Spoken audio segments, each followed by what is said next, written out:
Hello there and welcome to episode 58 of Little Big Knits. My name is Selma. I'm coming to you from Ottawa here in Canada, where I live with my family and our cat Yoda. And she made some appearances last time. Let's see if we are so lucky today. I'm coming to you from Ottawa on this very gray Twixmas day. So I just learned recently that Twixmas is the term that's used to talk about the time between Christmas and New Year's. So we are in Twixmas right now before the beginning of 2022. So I hope this episode finds you well. If you have celebrated the holidays, I hope you have been able to find some joy, some loveliness in there. And welcome today. There are some new viewers, so hello to you. And just so you know, my name is Selma, and I'm also known as Selma Knits on Instagram and Ravelry. And on Ravelry, we have a group called Little Big Knits, where the knit-alongs and make-alongs that we have hosted have been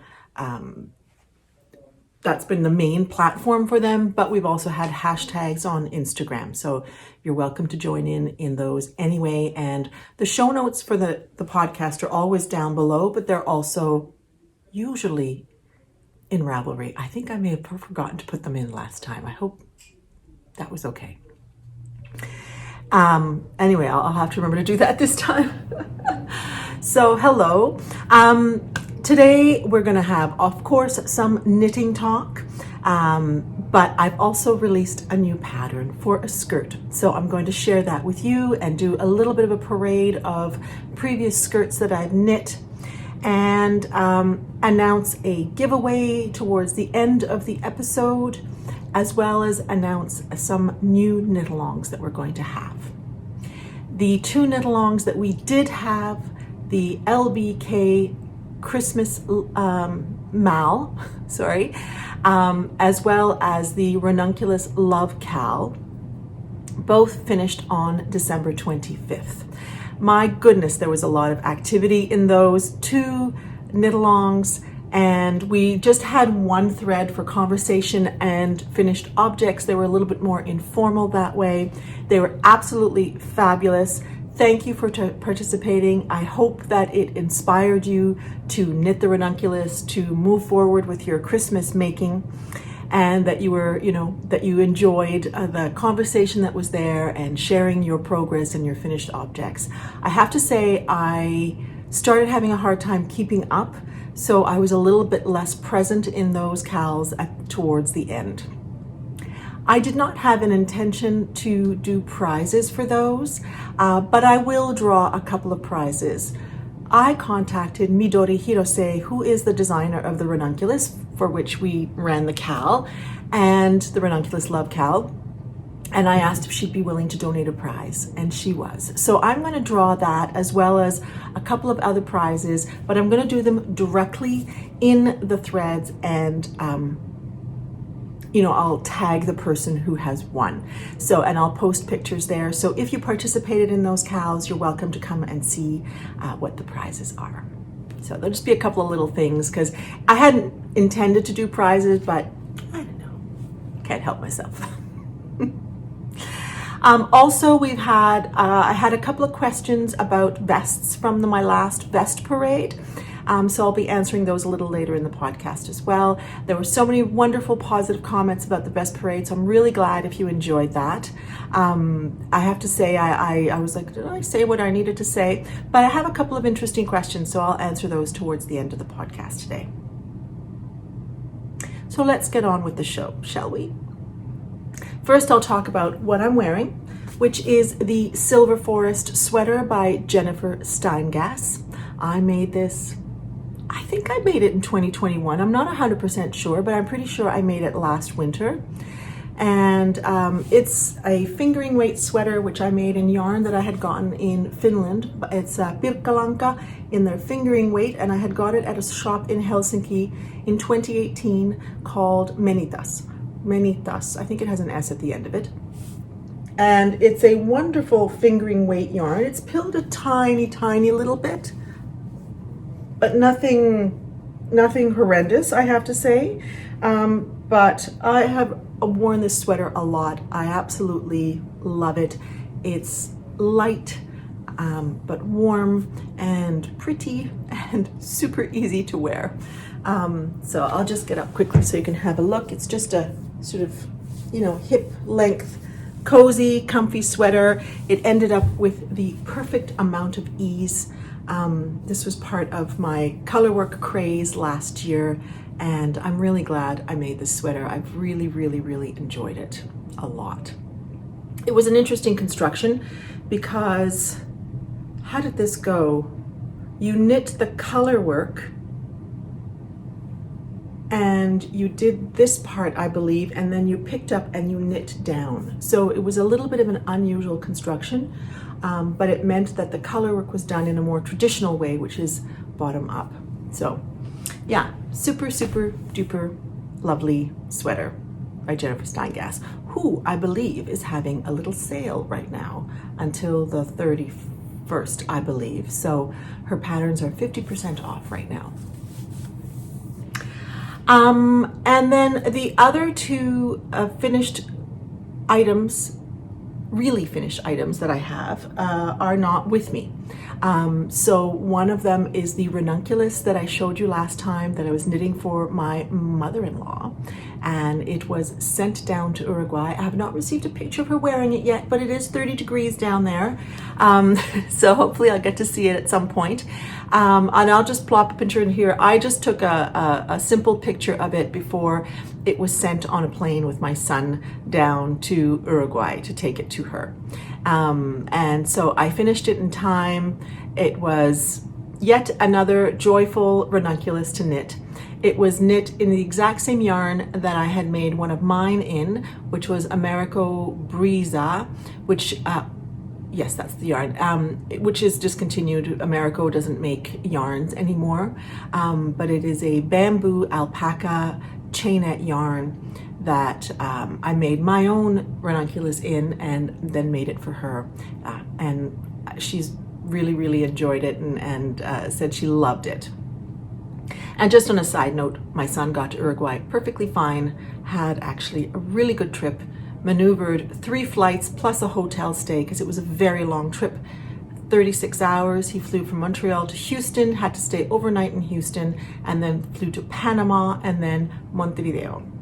So I think he was a little nervous. I think I was a little nervous, but everything went really, really well. And he even got bumped up to first class somehow. Not sure how that happened, but that was great. So he's there having a great time and took down the sweater for me. The other knitted item is a pair of socks that you've seen a couple of times that I'll also put a picture of here or here, not quite sure where it's going to go. That was knit for a friend of mine, and with this very simple cable pattern knit in Regia 4-ply tweed. And as you know, last time if you were here, I bought a lot of tweed yarn from Regia because I really, really liked this yarn. The pattern itself, I used sort of a basic cuff down heel flap sock pattern that, I just took from another sock that I had made a while back. And I added this stitch pattern, which you can find on my project page for these socks. The project is called Tweed for P, and the stitch pattern is there. I might publish it as a little free stitch pattern at some point. I made that on 72 stitches, but it could easily be adapted for 66 stitches or even 60 stitches. I'm gonna see how it could be adapted, and I might publish that as a little, just as a stitch pattern rather than an actual sock pattern. But yeah, so those were 2 Christmas presents that were given this Christmas season. The other sort of finished object, which should have been the elephant in the room, has now become the dud of the year. It is being housed in this wonderful bag, which is not a dud, by my friend Kate of the Hawthorne Cottage Craft podcast, which she gave to me, I think, 2 Christmases ago as part of our Advent swap. You may recall that I was knitting a red vest that I was hoping would be my Christmas vest. And it was just about finished in time for Christmas. But when I tried it on, I realized this looked really bad. I have to say, I was a little shocked by how it looked. Just as a reminder, I got as far as the ribbing for the neck, but this was a red vest, which was based on a sweater pattern called the Helga. Oh my goodness, what was the designer's name again? It was O'Neill, Emily Nora O'Neill. It's based on a sweater. It's a lovely, lovely sweater.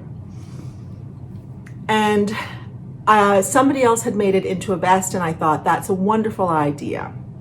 But mine did not work out so well. So what went wrong here?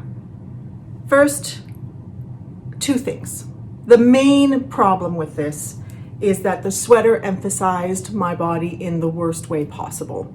It emphasized my fleshy belly and emphasized my breasts in a way that just made them look way bigger than they actually are. It was just not attractive at all. So first, I think the sweater could have been a slightly bigger. I may have been able to fix that if I had blocked it, and I hadn't blocked it when I took a picture. And then the other issue was that these bobbly bits went right up the middle of my breast. And I think that was a huge part of the unattractiveness of it. So if it had been, I don't know exactly and that's part of the reason I thought, how am I going to fix this? I don't see a fix for it. I thought, even if I block it and it's a little looser, there's something about it that I just don't think is attractive on me. It just sort of emphasized my body in the most unattractive way. And I took a picture and I shared it with 5 friends, and all 5 friends were like, nope. So I was like, thank you, because that's how I'm feeling about it. And so I have decided that I'm just going to rip this out. And as unfortunate as I feel like I've wasted a month of knitting almost, because it was a detailed pattern. There was something happening on every row. I really enjoyed knitting it. There's nothing wrong with the pattern, but I think I probably should have gone a size larger. And I'm just not convinced that even then, the way the pattern sat on my body, that it was going to be the right sweater for me. So I'm going to rip this out. It's an UGG, as they say on Ravelry, and I will make a vest for myself out of this, but something a little different. I may block it and just see if that makes any difference, but right now, as it stands, this is a goner.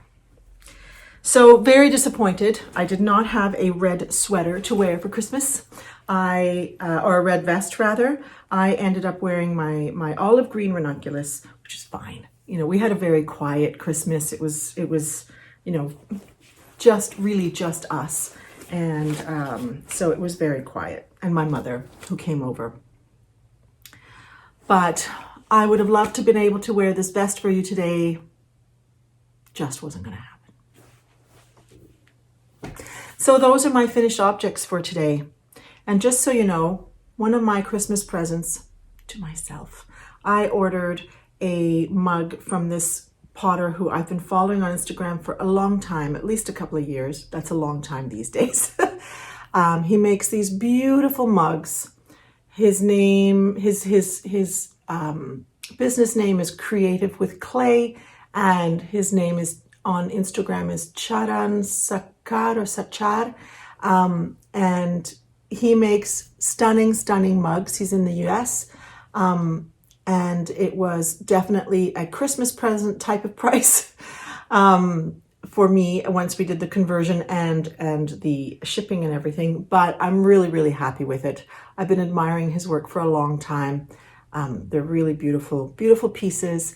And so this is what I'm drinking my tea out of today, which is a Twinings Earl Grey. So in terms of works in progress, I have in this bag by Paradise Island, one of her knit bags that Patricia makes beautifully. These are just great bags. I have a third ripple bralette that I'm making for a friend's daughter.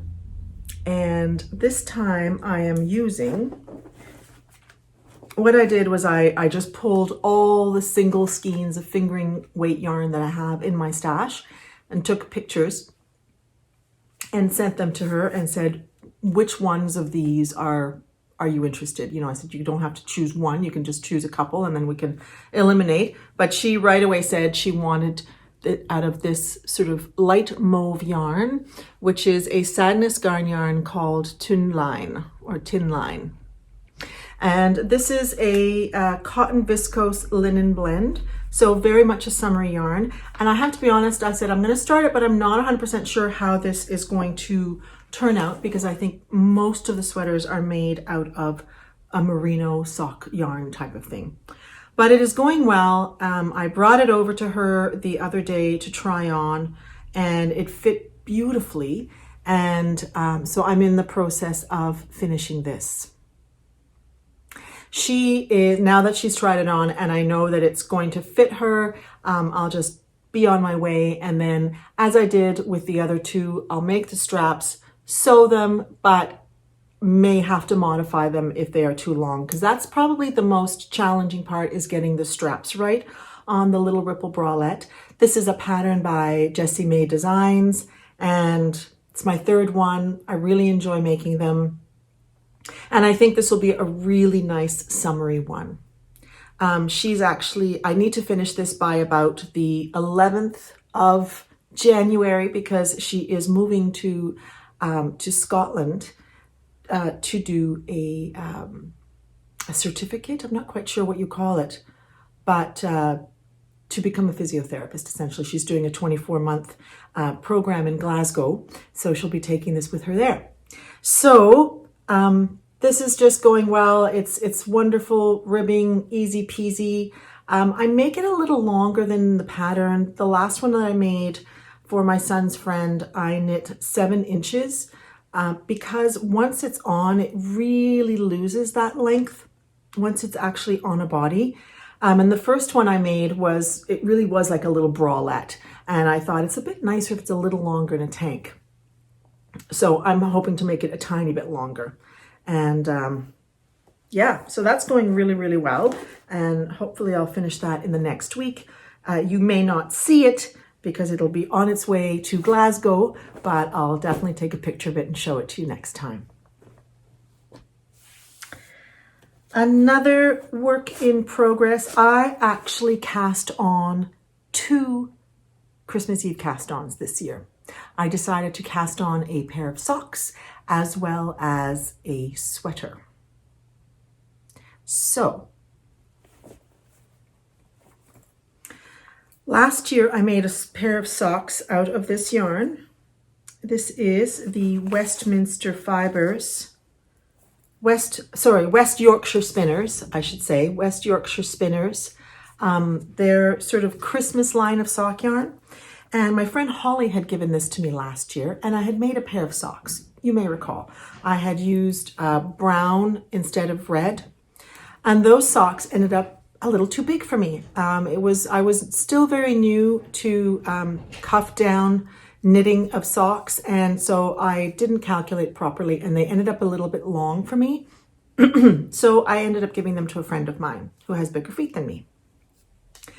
But I did not want this yarn to sit there. I really, really like it. And I wanted to have a pair of socks in this yarn because I just love the striping on this. And I happen to have some red, is it Sadness Garn Sisu yarn that I had. And I thought, well, I'm going to make a very Christmassy pair of socks. The red is unfortunately a little bit of a stronger red than the red in here. So it's not super duper matchy, but it's fine with me. I'm really looking forward to having these. The last pair I think I made with 64 stitches and I decided to go with 60 stitches for this one so that it's a snugger snugger, slightly snugger fit, and I'm getting close to finishing the first one. So I cast these on Christmas Eve, and I've really started to enjoy doing a cuff down sock, especially when you want a contrasting color, for example. It's so much easier, and I'm really enjoying it. Knit on 2.25 millimeter needles, 60 stitches. I like 64 and 60 stitches, but I find that 60 stitches is just a little snugger, and they will fit more nicely into all of my footwear, whereas 64, it just is a tiny little bit more volume, and so there might be some shoes that I'm less likely to wear them with. But I do wear all my socks all the time, all winter. Basically from October to April, I'm in wool socks. I don't wear anything else. So this is the Robin colorway from the West Yorkshire Spinners. And if I recall correctly, let me look at the tag. This is a yarn that is a 75% wool and 25% nylon. I thought there was some BFL on here, but it's not saying what it is. Oh, it is. It contains 35% blue face Leicester. So I was right that I had seen that somewhere. Yeah, and so it's just got a really nice woolly feeling as far as sock yarn goes. So that is the first project that I have, and it's in a very Christmassy little bag that I have that unfortunately I have no clue where this bag came from. I bought it on Etsy. If I find the shop, I'll link it down below, but she had very, very reasonable priced what she was calling gift bags. There's no lining in them or interfacing. They're just very simply lined, and I had gotten one, and it's a great little Christmas bag. So that's what that project is in. The other Christmas cast on, I had mentioned to you I wanted to cast on. I wasn't 100% sure if I was going to get my colors chosen and organized, but I did. Now, I think there's something in the air with Selma. Selma may be a little bit distracted. I think I was, and I've made a boo-boo with this knit so far. I'm going to show you the boo-boo first, and then I'll show you the yarns that I'm using. Basically, I completely forgot one of the rows of increases. There are only 4 increase rows in this sweater, which is a little bit, I find that's a lot of stitches to increase in just 4 rows. And I have noticed that some of the projects on Ravelry are a little puckery. So I'm curious to see what happens, but whatever the case, I completely forgot the 3rd increase. And so when I did the 4th increase and I counted the stitches, I was like, whoa, wait a second, that's totally far off. And then I realized I never did the 3rd increase. I did it in my head. I did not do it in my knitting. So I'm gonna have to rip back.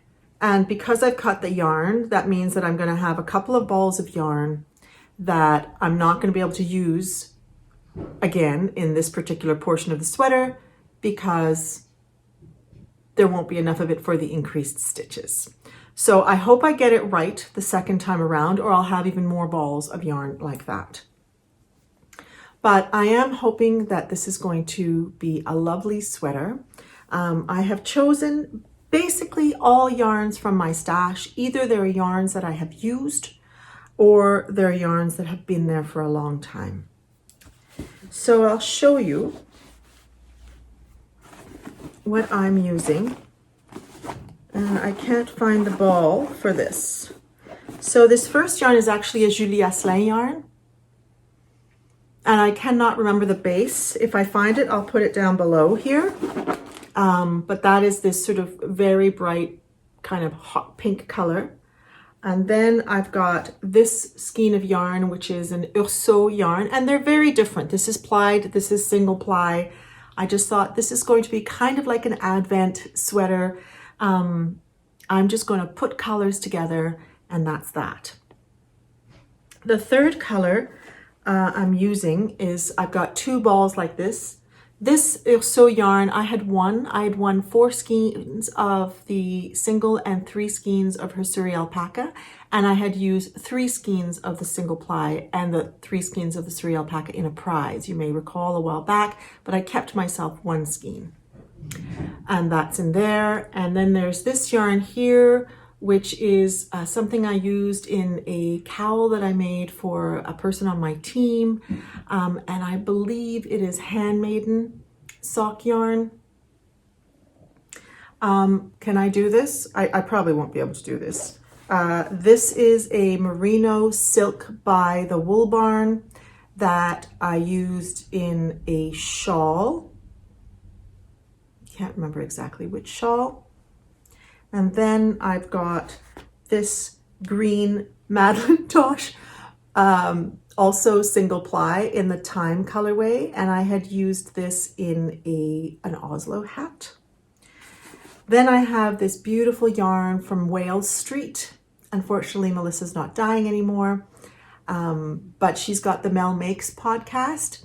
And she had sent this yarn to me at one point, and I had made an Oslo hat out of this. It's a beautiful, this one's got a little bit of stellina, so the sweater will have some stripes that have a wee bit of stellina in them. Then there's this ochre from Malabrigo. This is Malabrigo sock. And then I believe the last color is this one, which I had also used in a shawl, and I'll have to put down below because I do not remember exactly what it is. I think it may be Sweet Georgia. No, Zen Garden, I think. I'll put it down here. So here we have an armful of yarns that are going in this sweater. I've used all of them almost so far. So there are 8 colors that I'm using. I've gotten to the pink, and then that sort of last taupey color is the last one, the one that I did not know, that will go there. So I'll have to rip back, but my idea had been to do a stripe a day, but I got totally into this until I realized that I had made that silly mistake. So we'll see at what stage this is at last time. I'll be ripping it back now and moving forward with it and hoping that I don't end up with puckering. It does seem like there's a little bit of puckering here, but that I'm a little bit less concerned about. I think it's just if there's just too much flesh going on there. You know what I've just realized? I think I'm wearing this sweater on backwards. I'll be back. I was indeed. I kept thinking, why is this, it feels like the color work is going down, because there's short row shaping on the back, and it's very subtle, so I don't always notice. I really should put something on the back to mark it, because that's not the first time that I've done that. Yes, I think that Selma is quite distracted these days. All right, last work in progress. One thing I didn't mention is that this is in my buku bag, which is just a perfect bucket for throwing stuff into, especially when I've got so many skeins. So that is where that stripes sweater by Andrea Mowry. Also, I did not mention who had designed it. So it's got lots and lots of projects, lots of very successful projects, but there are some where there's puckering, and I'm just hoping that that doesn't happen to me. The last work in progress is one that I started a while back, and I had put it aside while I was doing my Christmas knitting and have pulled it out again. It is in this Marimekko bag that I had made with Marimekko remnants a while back, and it's my Magnolia Bloom sweater by Camille Lavad. And I have advanced maybe a little bit. I think I've advanced about 1.5 inches or so since the last time I showed this to you, which was a couple of months ago now. I'm really, really loving this. Very, very much enjoying it. It is supremely pretty. And I'm really looking forward to having this. So I'm glad to be back knitting. It took me a little moment to figure out where I was in the pattern. And I also realized there that I had forgotten to do a row of bobbles. So I had to pull back. I think that seems to be a theme. I am seriously having some little issues with my mojo. So I'm knitting this in 2 yarns together. And one is this one here, which is the Rauma alpaca lin that I had gotten at Espace Tricot in Montreal when I was there at one point in the fall. This is the colorway 6560, nothing terribly exciting as a name. And it is essentially a 48 alpaca, 8 wool, and 44% linen. And then I've also got the Barocco Remix, which I believe is a cotton linen acrylic blend. It's a recycled fibers yarn, which is called the Remix Light. It's nylon, cotton, acrylic, silk, and linen. So it's a real mix of fibers. And so I'm expecting this to be a rather light and airy sweater because of the way it's knit, but also not very warm because it's got a lot of plant-based fibers in it. And I'm kind of happy about that because I'm finding that especially when I'm teleworking all the time, that it's nice to have less heavy sweaters to wear. So I'm really looking forward to having that finished as well. It's being knit on 7mm needles, so it should go quite quickly.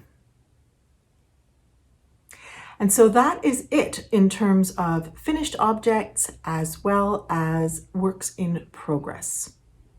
Let me tell you about my pattern release. So yesterday, or was it the day before yesterday, on the 29th of December, I released a new pattern. So this is the second pattern. Last year, you may recall that I published my first pattern ever, the Westboro hat. And right at that time, I thought I really should write up my skirt pattern because I've used the same formula for years and it seems to work. And I thought it would be a good thing to share and an unusual thing to share because although there are sweaters and lots of accessories out there, there are definitely less skirt patterns around. And I thought, we all have different shapes and sizes to our bodies, and I certainly have a hard time finding skirts in shops. And I thought, I'm probably not alone. And then skirt patterns may be made for a certain set of sizes. However, it may not be taking into account people's different shapes. So I started writing that pattern out last year, and then it just got put on hold. And then I decided this fall that it was time to do that, get it finished. And so that is what I've done. And yesterday I published the West Village skirt.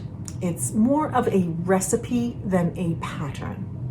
And I'll put a picture of the skirt that I made, the last skirt that I made, because I actually made a skirt. I've made multiple skirts using this method. And the last one is the one that's in the picture. It's also the one that I'm wearing today. I just put it on to show you. I'm going to overheat with all the wool that I'm wearing, but I'll step back here and show it to you. It is essentially a straight skirt with an elastic waist and ribbing and just very straight. It's the kind of thing that I tend to wear with leggings, a longer sweater, or you could have like a long shirt and boots, or even I've worn my skirts with nylons. It can be simply a butt warmer, something that you wear on the way to places just to keep yourself warm. If you're somebody who tends to get cold in the thighs, you could even make one to wear over your jeans. So it's just a very simple skirt, but I made it into a recipe because the idea is that it would fit anybody's shape, any size. You can make it simple and plain like mine, which essentially is a stockinette skirt with ribbing at the bottom, kind of like a long sweater skirt type of thing. You could add cables. You could do, instead of a ribbing at the bottom, you could do lace or some sort of knitted on border.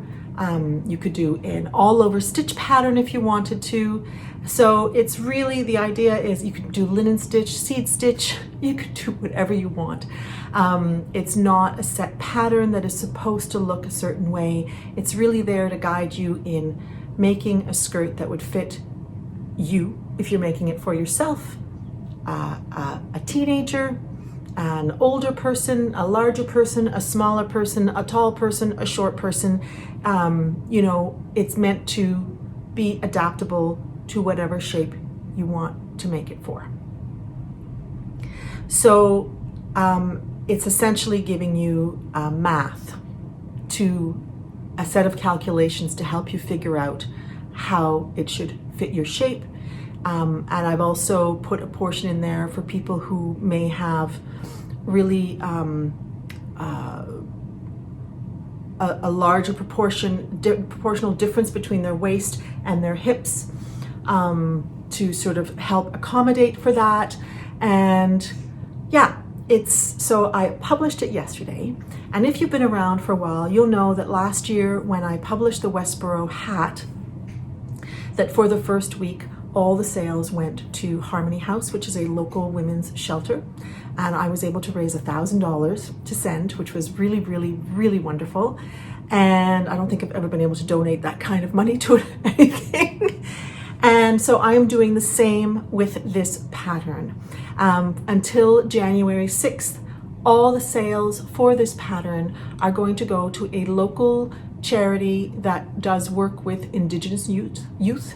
It's called Tewagan Housing, and they support Indigenous youth, whether it is Innu, Métis, and they support them, and primarily females, in getting them housing and on their feet. And so all the sales until the 6th of January will go towards that 100%. So please feel free to buy the pattern if you're thinking about it before then. You can give it to somebody if you like. And this is a pattern that you can knit for someone else. And if you are somebody who thinks you don't really think a straight skirt could work, you can experiment with turning this into an A-line skirt. But I have to say, the testers, and if you go to the pattern page for this pattern, the West Village skirt, and you look at the projects that are there, the testers have put up pictures, and you'll see we've all got different shapes and sizes, and I think the skirt looks fabulous on everybody. And many of the testers actually said that they wanted to make another one, because it's actually incredibly comfortable to wear and cozy and warm, and it doesn't ride up, it doesn't slip down. So I just think it's great, if I may say so myself. I'm really, really happy to have gotten this out in the world, and hopefully the people that make it enjoy making it as well. It is essentially a tube, you know, with shaping. So yeah, so it is out there. And so two more things about that. First, I think I'd like to host a knit along for this pattern. So if you're interested in knitting the skirt, I think I'll host the knit along on Ravelry, but please let me know if this is an issue for you, and I may be able to do something on another platform. But I think I'll start a knit along for this as of now. I'll sort of set it up, and I'm going to knit myself a new one as well, because I have in this exact model I have two, and the other one I would say at this point does not fit me. I've put on some weight, and it's just, although this skirt goes with you in a lot of directions, I think I need a new one. So I'll show that to you in a moment. But so I'm going to be knitting one and joining along in the knit along. And if you'd like to knit a skirt for yourself or somebody else, please feel free to join in on that knit along, and we'll knit skirts together, and I'll be present and able to answer any questions. And I may learn a little bit more about, you know, my process and whether there are other things I can do to improve it as well during that knit along. You never know. So I wanted to show you a little bit some of the skirts that I've made in the past, because I have made 6 skirts 4 of which have been for me and 2 of which have been for other people. So, the very first skirt that I made, and I've worn a lot over the years, was based on a dress pattern, which was bottom up. So this skirt I made bottom up, and it was based on the Hill Country dress pattern by Snowden Becker. First, I made the top portion of the dress as a sweater, which I've worn a lot over the years, but I really wanted a skirt. So I decided to make a skirt, and I did it from the bottom up, I'm pretty sure. Or did I do it from the top down? Oh, yeah, I did do it from the bottom up. I used a worsted weight yarn, Galway Heather, which was brown, but I dyed it into this olive green using a Wilton's icing paste in moss green, I think was the colorway. This was years and years and years ago. At this point, I think it was, well, not that long ago, but probably like 2013 or 2012. I'll put it down here. I can't remember.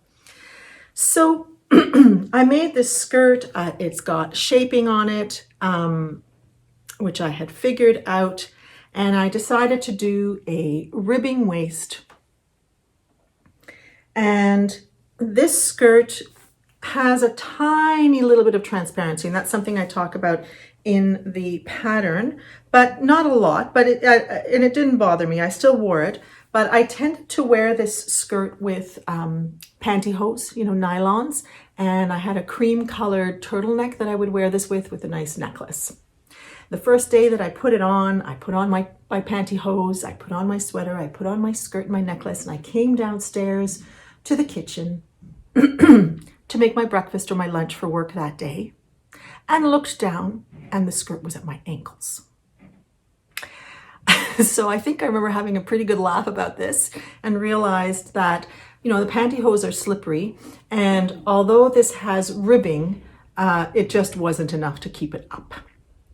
So I proceeded to take two strands of yarn and thread it through and tie it on the side, because I was determined that I was going to wear my skirt. And I got a lot of compliments on it because it really is very, very pretty. It's got this chevron stitch on it. But that did get me thinking a little bit about skirt making, that's for sure. The next skirt that I made was another skirt for myself, and I made it out of a yarn called Elan Bamboo Fusion, which is a bamboo cotton acrylic blend. And that's one thing I have to say, I think when it comes to plant fibers, I think it's, for the most part, especially if it's going to be a straight skirt like this, it's most likely better to have blends. And that's something I address in the pattern as well. This is a skirt that's a free pattern on Ravelry. And it is called the Blue Lagoon pattern, and it is by Irina Anokina. And it does have some shaping, but not a whole lot. So I think I remember adding a little bit more, but it really does look very straight. But it's a beautiful pattern. It's got these beautiful wavy bits down here. It's a free pattern, but it only comes, I believe it only comes in one size. And it's made with a DK weight yarn, and I was using a worsted weight yarn. So I ended up needing to adapt the pattern. I got the concept, but I had to adapt the stitch pattern a little bit to make it work for myself. And I ended up adding a little bit more shaping, but I followed the pattern for these beautiful fluttery bits at the bottom here. The pattern itself had eyelets going around, and you were supposed to create an I-cord waist thingamajiggy, which I was just way too lazy to do, I have to say. And so I ended up kind of loosely braiding the yarn and creating just a tie, and I ended up putting some beads at the bottom. But I'll put in a picture of myself wearing this skirt It was a very nice skirt that I would wear to work in the summer with, you know, black mules and a white t-shirt, a black cardigan type of thing, and have worn it a lot over the years. And the yarn, which is discontinued, has kept up very well. I then made this skirt for a colleague at work, one of the Marie-Hélène, who worked on my former team. We worked together for many years, and she loved the skirt, and I said, would you like me to make you one? So that is when I ended up having to really start thinking about shaping skirts, because Marie-Hélène has a very different shape from me, and she has a much smaller waist, and then, you know, goes out much more dramatically than I do, because I don't have as much of shape. And first I used my sort of idea about how it should go and just increased more along the sides. And then I realized that when I tried the skirt on, I'd gotten partway down. I said, let me try this on you. There was a whole lot of gaping happening at the back because she had much more of a curvature and it just didn't work. So I really had to think about, oh my gosh, how am I going to make this work for her? And I realized I needed to redistribute the increases and do some at the back as well. So I did that. I made the same skirt, this Blue Lagoon skirt for her. And as you can see in the picture, it looked fabulous on her. And this was made out of Nashua Creative Focus Linen, I believe it's called, which is a cotton linen blend. Again, another blend, and the skirt has held up very, very well. I don't think I would ever make a skirt out of 100% cotton because I think it would sag. And you know, you don't really want a skirt to sag in the bottom part when you've been sitting for a couple of hours. It's just not going to be very attractive. So, but that one has kept up beautifully well, and it looks great. And I know that she still wears it, so that's really awesome. The next skirt that I made was basically the same skirt, this hill country skirt that I had used worsted non-superwash wool for. My mom wanted the skirt. And so I made her the skirt. And I've got a picture of it here, and I'll see if I can get another picture of it. But at the time I just took a picture of it, sort of styled with a blouse and a belt. And I made the same skirt, but I used a DK weight yarn, which was Patton's DK, which is a very woolly superwash yarn. And I knit it with quite a tight gauge, and it worked out extremely well. And my mother wore this skirt. She wanted it longer. I wore mine sort of just above the knees. She wanted hers below the knees. So I made it longer, and it looked really, really nice on her. Unfortunately, when my mother, you know, developed dementia and then moved into assisted living, she started putting on weight, and the skirt just no longer fit her. She put on a lot of weight. She used to be quite slender. So one day when I was sort of reconciling her closet in terms of clothing and what she could wear and what she could no longer wear, I saw the skirt and I thought, well, I can't give this one away. So a colleague of mine at the time, I thought this would look great on her. And I was like, would you like to have it? And it looked amazing on her. And I know she's tried to send me pictures of it. So if I'm able to get those pictures, I'll put it up here too. But the skirt looked fabulous on her. And, you know, I had realized that she was probably about the same size that my mother had been, and it looked great on her. And she says she really enjoys the skirt. So I had used the Hill Country stitch pattern, but that one I made top down rather than bottom up as the original pattern was. And I used sort of my idea of making the increases to fit my mom's shape at the time. After that, I just created my own skirt because I really wanted a sweater skirt, kind of like the brown one that I'm wearing. So I made this one, which I wore a lot. I decided that now it was time, and with my mother's Hill Country skirt too, I decided now it was time to put an elastic waist so that it would be more comfortable. and I applied my waist shaping on it. And this one I made in 2017, and I wore it at the Edinburgh Yarn Festival with tights and a t-shirt and a cardigan. And I can't remember what yarn I used, but I'll put it down here. It was a chunky, bulky weight yarn that I used 5mm needles, and it created this really lovely heathered gray skirt, which I've worn a lot. Love, love, love this skirt. And it's just the perfect, comfortable, warm and cozy thing to wear. And then the last one that I made, and I made this 2 or 3 years ago, is the one that I'm wearing that I showed you earlier. And this one, I think I also knit on 5mm or 5.5mm needles. And I stranded 2 yarns together. I had some hemp wool that was a worsted weight left over, as well as some Gotland yarn, brown as well, and I double stranded them and knit at a relatively tight gauge and made myself another sweater skirt, another West Village skirt, essentially. And now I think I'll make myself a dark charcoal gray one as part of the knit along. So those are the skirts that I've made, and so that's what I wanted to share with you, to sort of show a little bit about what different skirts can look like. I talked about sweater math and skirt math many episodes ago. So the idea is there, and the pattern is kind of fleshing it out more and walking you through in more detail of how to create a skirt for yourself or for somebody else. So hopefully if you get the pattern, you'll enjoy it. All right. Wow. That was long. Hopefully interesting. I also wanted to announce another knit along that I'd like to host. As you know, I tend to choose a word for the year. And last year was explore.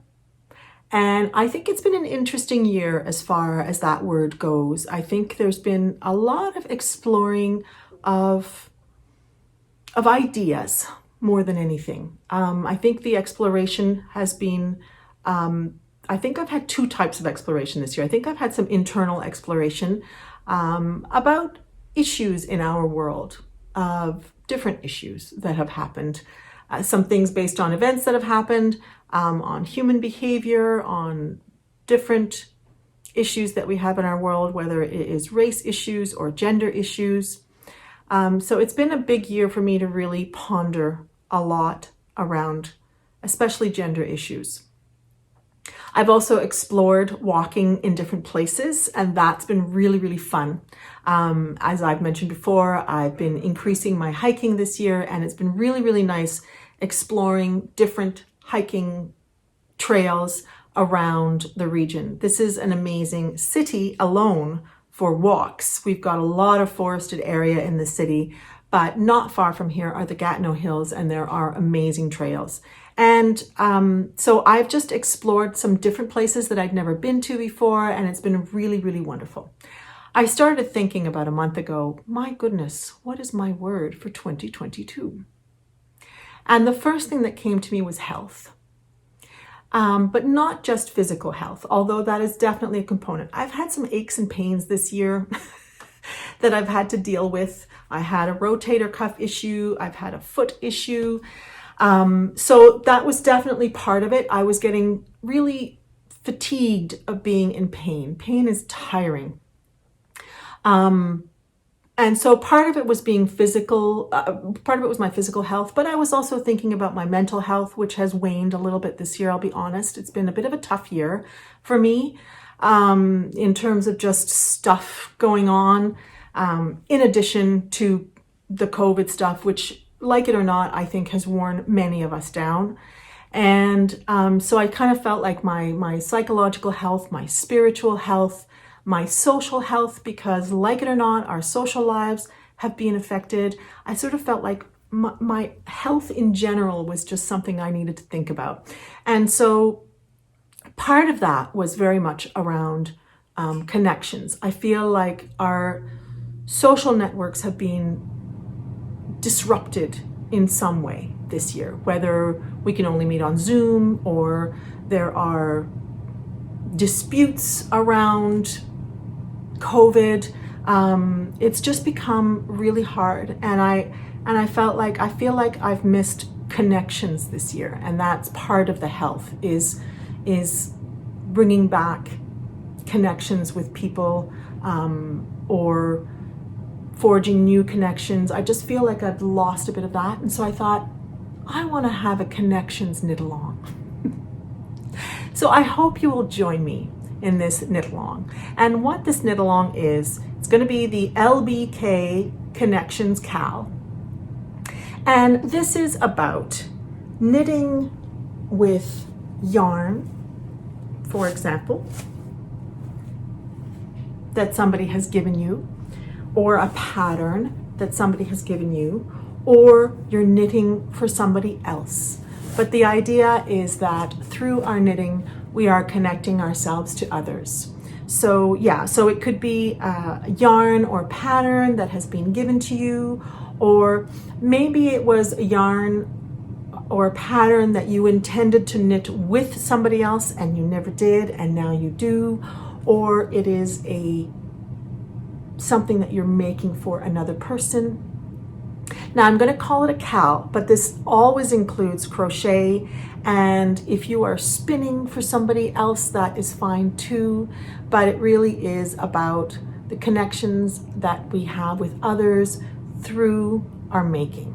And that is the idea of that knit along, and that one will be a full year knit along. The skirt knit along, the West Village skirt knit along, will be a 3-month knit along, by the way. So that'll go probably until January, February, end of March. And the connections one will be all year, because this will be a year about connections for me, and health, and including connections.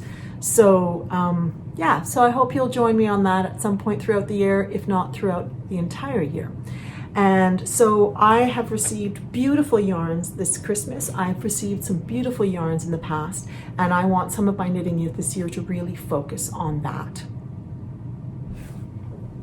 And there's one yarn that I want to share with you that I've actually caked up, and I'm trying to figure out what I want to make with it. So you'll have noticed at the beginning of the podcast that there was a little bit of yarn being caked up. And the yarn that was being caked up was this beautiful, beautiful yarn that my friend Dana, who lives in Germany, had spun herself. This is hand spun yarn. I've never knit with hand spun yarn. And Dana sent this yarn to me, and for my birthday in June. And she had also dyed up, knowing that I'm a mohair lover, she had also dyed up some mohair to go with it. And I thought, I don't want this to sit there. I want to honor this gift because it's just so incredibly beautiful. So before Christmas, I wound this up and I started swatching. And I did a little poll on Instagram of whether this should become a sweater or a cardigan. Excuse me, this happens to me every podcast. We know this by now. And the poll was actually quite split between cardigan or sweater. But it is making this really beautiful, lofty fabric. I'm so in love with this. It's actually not terribly different from this color, is it? And it's got a little bit of the gold going through it as well. I'm so in love with it. I have been staring at this swatch. And I think my initial idea was to make a loose fitting kind of vest tunic-y thing that would be closed. But then I thought maybe it would be nice to just have a light, lofty cardigan. You may recall when I did my vest parade last time that I had the open orange, like bright orange or terracotta vest that was really a cardigan called the Edith cardigan by Pam Allen. And that's an Aran weight cardigan, and I'm getting 15 stitches over 4 inches on this. And so I might make the Edith out of this and just have a really lovely lofty cardigan. Dana told me that she figures there's about 1,500, 1,700 yards in here. And I thought I would make the Edith, and if it turns out that I don't have enough yarn for the sleeves, that it would just be more of like a vest, like the terracotta one that I did, and it would just be a lovely thing to wear with like a black skirt and a white blouse, for example, or something like that. That's my thinking right now. I haven't completely decided, but I'm definitely going to be knitting this year. This was one of the reasons that I thought about the Connections Cal. And just thinking about all the generous people that are around me that have given me yarn, and I want to honor that. So look out for what this will become. So yeah, so those are the two cals that we have starting up for this next little while. I had two questions regarding my vest parade from last time. One asked me, because I talked about modifying armholes in vests, and someone had asked a little bit about like how I go about doing that. And I have to say, with a yoke sweater, I think it would be a little bit more challenging because you would need to figure out the increases and make sure that that's all fine. And with a raglan, you know, you can maneuver a little bit by either doing, but then you have to take into account the width of the body. But when you're doing something that is either a drop shoulder, whether it's a vest or a sweater, or more of a set-in sleeve type of thing, which now I have rolled like this one, I honestly just modify it by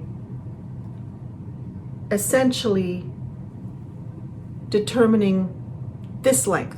Because if you've got this kind of shaping here, obviously you can't ignore that shaping if you're doing a set-in sleeve type of construction for a vest. If it is like the, what was that one called? The poncho that I turned into a vest last time, the gray one that I was wearing, that's more of a drop. It's like sort of like a drop shoulder. It's really about determining your sleeve or your arm width and honoring that. So if it needs to be a little bit longer here, then adding that length, and if it needs to be a little shorter here, then removing that length. If you have a pattern, you know, you have to think a little bit about how the pattern is going to sit. I know that when I measure, if I measure with a tape from here to here, I usually have about either 8 or 8.5 inches. And so I try to keep that in whatever I am making, if it's this kind of a sleeve, or if it is a drop sleeve.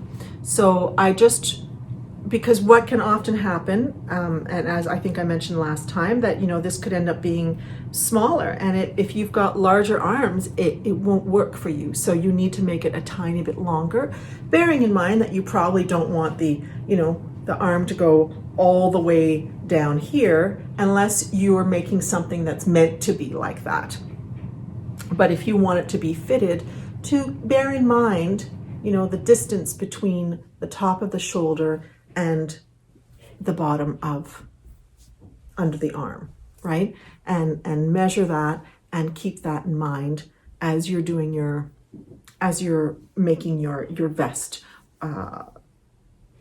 And even if it is a drop shoulder sweater, I do that because I then just pick up a smaller number of stitches, and you know, you may end up with a smaller number of stitches everywhere, but it will fit your arm better, right? And you have to think about whether you want something tight or if you want it loose, and bear that in mind in the modifications that you make there. And you know, if your sleeves are tight or if your sleeves are loose will have an impact on how the sweater looks, if it's more relaxed or if it's a little bit more of a sleeker look. So I hope that helps to answer, because obviously here, I mean, I'm not going to necessarily modify this portion here, but this is the portion that should go really underneath the arm And I may not make a modification to the decreases, but I'll make a modification to how long this portion will be. And then the other question that I had was about what is a vest quantity of yarn? Because I think I mentioned that sometimes I know I have a vest quantity. I think it goes hand in hand with sweater quantities. I often find that sweaters will tell me to use a certain amount of yarn, and it's usually more than I know I'm going to use. I've come to learn that a sweater for me, if it's not a super long sweater, if it's like a normal length sweater with long sleeves, and not too much extra happening, like if there are a lot of cables, that's going to use up more yarn. But if it's just a plain sweater, I'm going to use probably around 1,100 yards. So I know that for a vest, I'm probably going to use 900. Obviously, you always want to make sure that you have a little extra. But, and that's kind of how I base it, that, sleeves take up a certain amount of time, a certain amount of yarn, and vests. This one used up, I think, about 700 yards. Let me see, it was two skeins and about a third left on the third skein. So about 700 yards. However, to be quite frank, this probably could have been a tiny bit longer. That would have helped.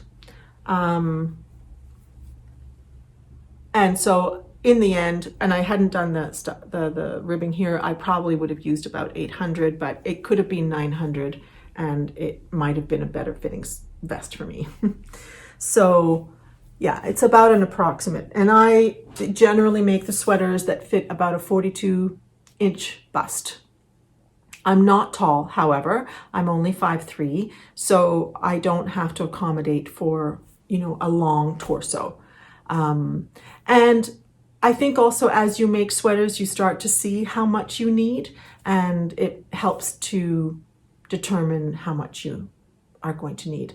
Probably if you're just starting out, you're better off following what the pattern says, and then with time you come to realize, whether you really do need all the yarn or you don't. So hopefully that helps. Okay, so I wanted to end the podcast talking about some of the Christmas acquisitions that are yarny related, and then announcing a giveaway that I'll announce this time, and then the giveaway winner will be drawn for the next episode. It's kind of a Happy New Year giveaway. But first, let's talk about acquisitions. I bought myself a little bit of yarn at Christmas, but I was also given some yarn. So let me talk first about what I bought for myself. The first thing that I bought was another skein of yarn from Night Owl Fibers. You may recall that I had made some striped socks last year. I'll put them here with yarn from Rachel, and I really, really love the striping on those socks, and I really love her new base. I had contacted Rachel a while back, and she sent me that skein because I had said, the socks that I made of yours from years ago have held up so incredibly well. Are you still using that base? And she said she wasn't, but that she'd be happy to send me the new base. So I made those socks, and I really love the base. I've worn them only for, this season so far, but I've been wearing them a lot, and so far they're holding up really well. And I wanted I really had in my head that I wanted a green and white striped Christmas sock. Not necessarily for this year, because I'm already decided to make the other ones. I wanted to use up that yarn, but I ended up getting a green and white with speckled yarn from her, which is called Christmas Lights. And it's in the same sock base that I had from her before, which is a 75-25 merino nylon blend. And this is definitely going to become a pair of Christmas socks for perhaps next year with red toes and heels and cuffs. So I'm really excited about that. So that was one Christmas purchase that I made for myself. The other purchase that I made was from Alley Cat Yarns here locally.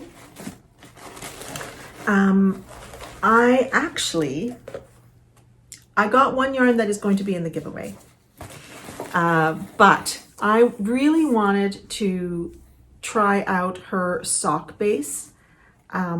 I really want to make a cowl for myself, and I think I want to make a purple cowl. I'm hoping that'll be part of my my winter making.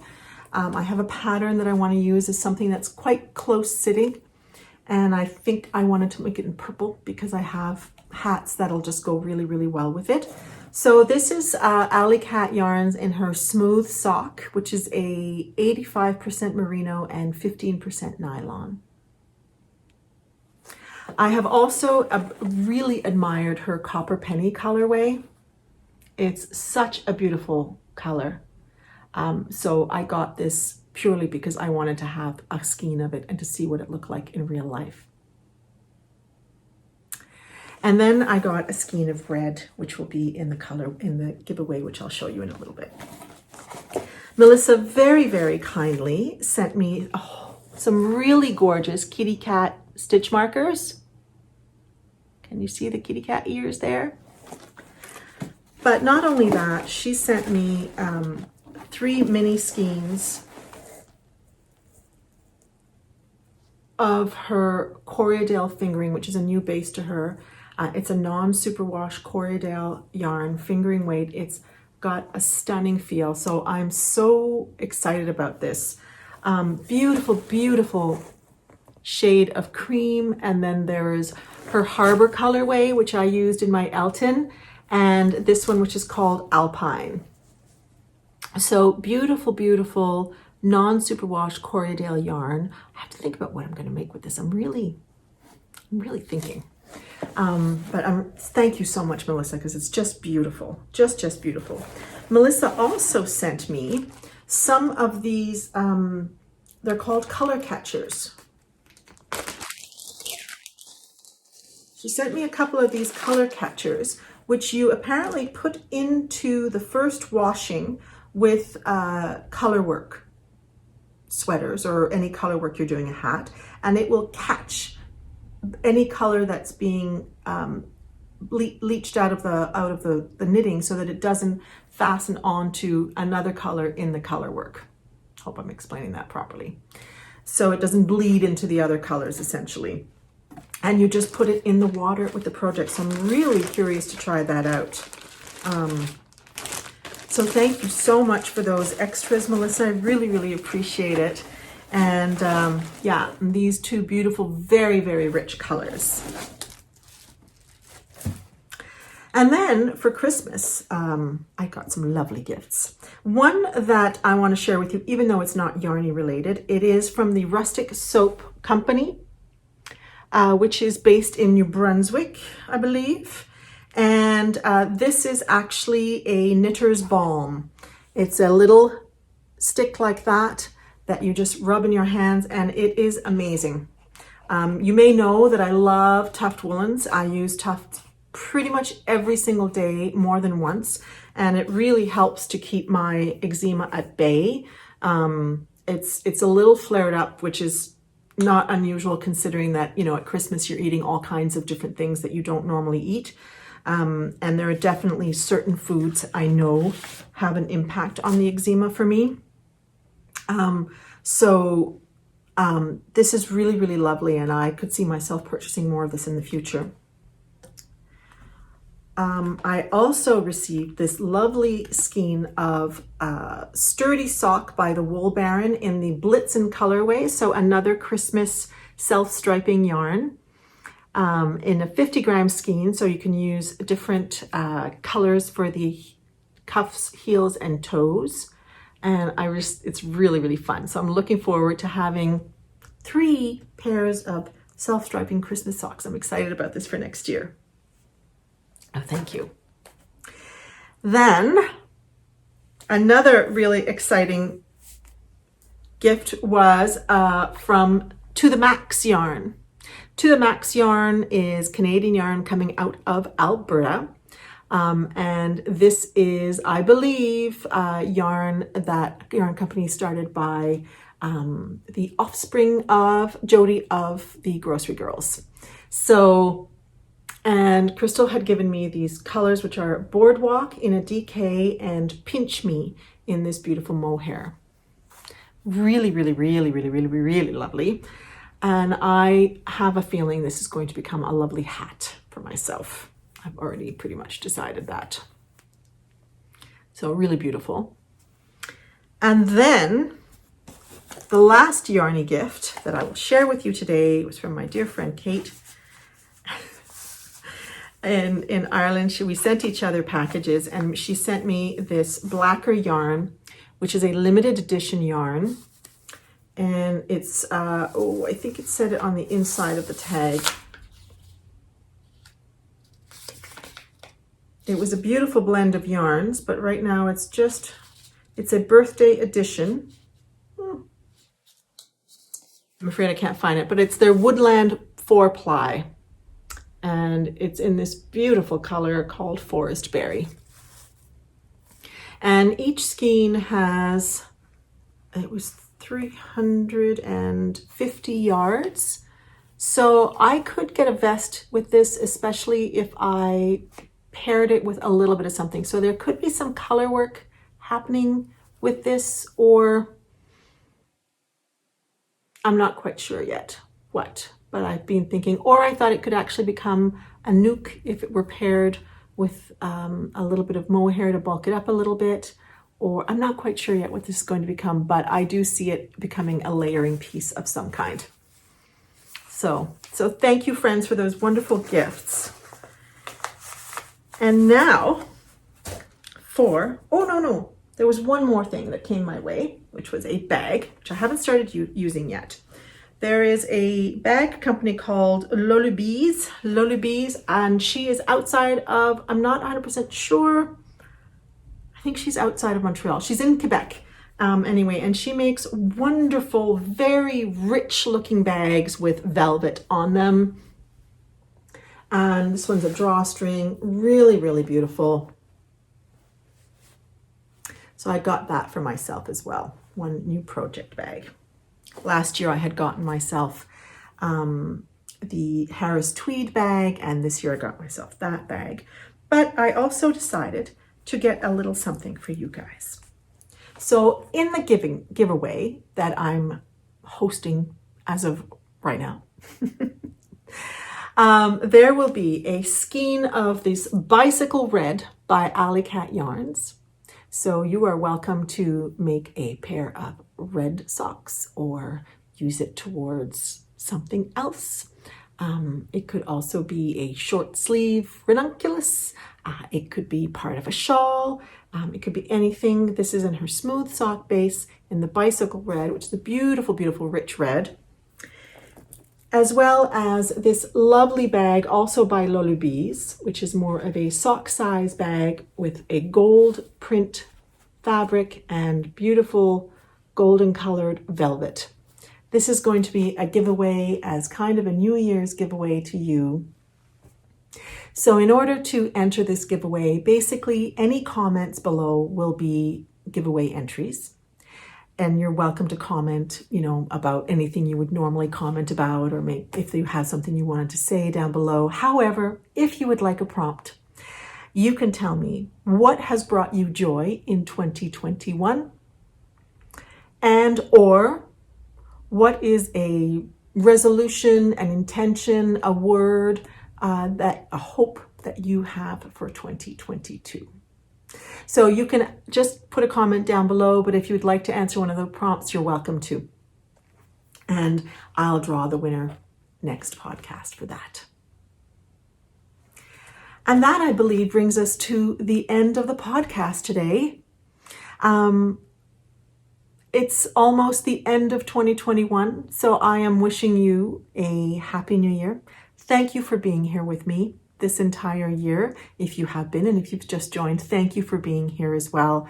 And I really love sharing my knitting with you, and I really, really appreciate the feedback and the comments that I get from you, the support, and thank you for being part of the Little Big Knits community.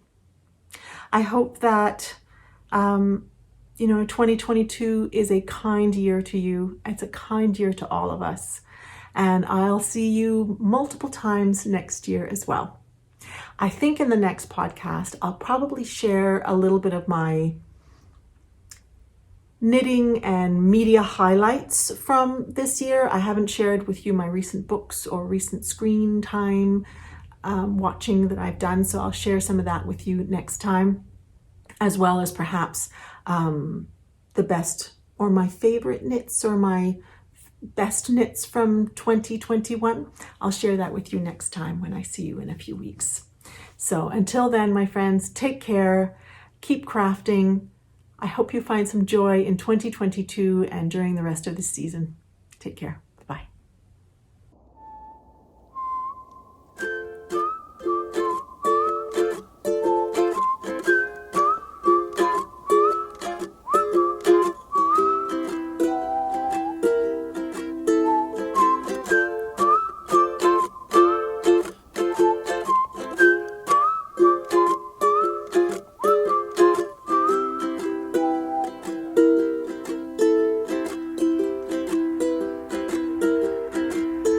The stars have come in close just to see you, I suppose, and they're a-gleaming.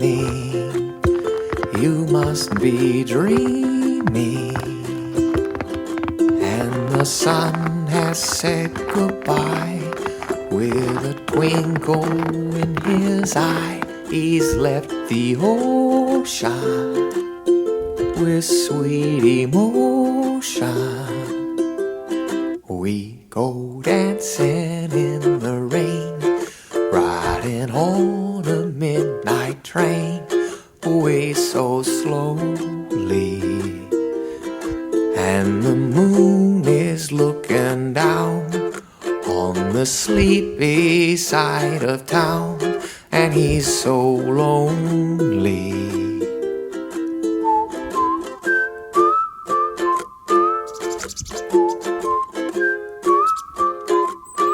I love you only. Oh my gosh, I feel like a cafeteria. Oh my gosh, you're getting picky. Can't pick my finger. Damn. I love you only.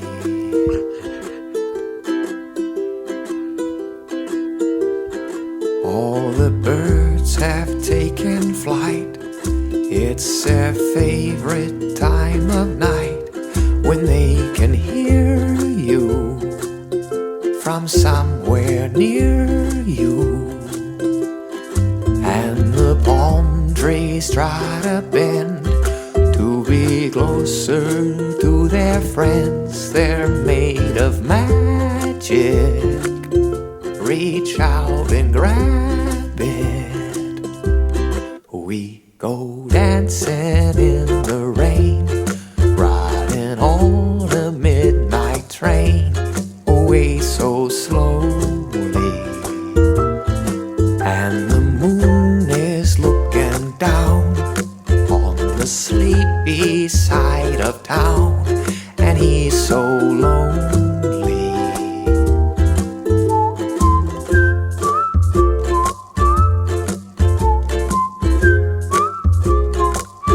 I love you only.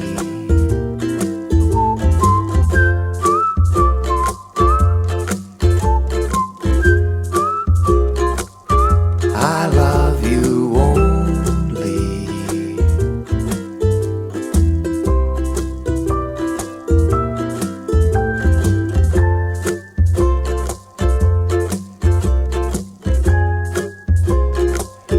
I love you